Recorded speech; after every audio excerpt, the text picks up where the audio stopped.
রাশিয়ার সাবেক president Dmitry মেদভেদেবের এক মন্তব্যের প্রতিক্রিয়ায় দুটি পারমাণবিক সাবমেরিনকে যথাযথ অঞ্চলে মোতায়েনের নির্দেশ দিয়েছেন যুক্তরাষ্ট্রের প্রেসিডেন্ট ডোনাল্ড ট্রাম্প। ট্রাম্প বলেছেন, যদি এই ধরনের বোকামি ও উস্কানিমূলক বিবৃতিগুলোর চেয়ে বেশি কিছু হয়, তাহলে এটি অপ্রত্যাশিত পরিণতির দিকে নিয়ে যেতে পারে। তবে সাবমেরিন দুইটি কোথায় মোতায়েন হচ্ছে সেটি তিনি বলেননি।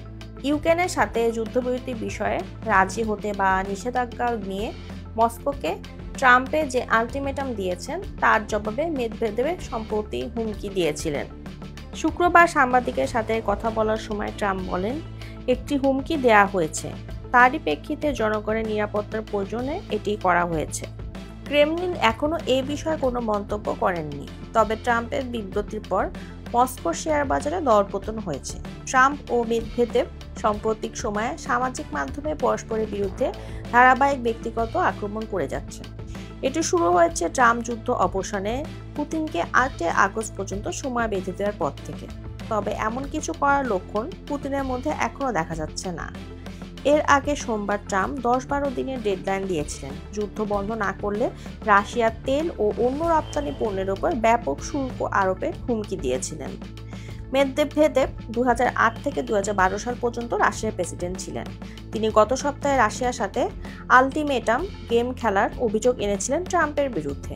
সামাজিক মাধ্যমে এক্সে তিনি লেখেন, প্রতিটি নতুন আলটিমেটাম একটি হুমকি এবং যুদ্ধের দিকে এক ধাপ অগ্রসর হওয়া। তিনি গত জুলাইতে ট্রাম্পের আলটিমেটামকে নাটুকে আখ্যায়িত করে বলেছিলেন, রাশিয়া এসবকে পাত্তা দেয় না। বৃহস্পতিবার টেলিগ্রামে তিনি ডেড হ্যান্ড অর্থাৎ আক্রান্ত হলে বা তেমন কিছু চিহ্নিত হলে সক্রিয় পারমাণবিক অস্ত্র ব্যবহারের হুমকি দিয়েছেন। তবে ট্রাম্প আগেও মেদভেদেবের মন্তব্যের জবাব দিয়েছেন। বৃহস্পতিবার তিনি মেদভেদেবকে রাশিয়ার সাবেক ব্যর্থ প্রেসিডেন্ট, যিনি এখনও নিজেকে প্রেসিডেন্ট ভাবেন, বলেও উল্লেখ করেন। রাশিয়া ও যুক্তরাষ্ট্রের কাছে বিশ্বের সবচেয়ে বেশি পরমাণু অস্ত্র আছে এবং দুটি দেশই পরমাণু শক্তি সম্পন্ন সাবমেরিনের মালিক।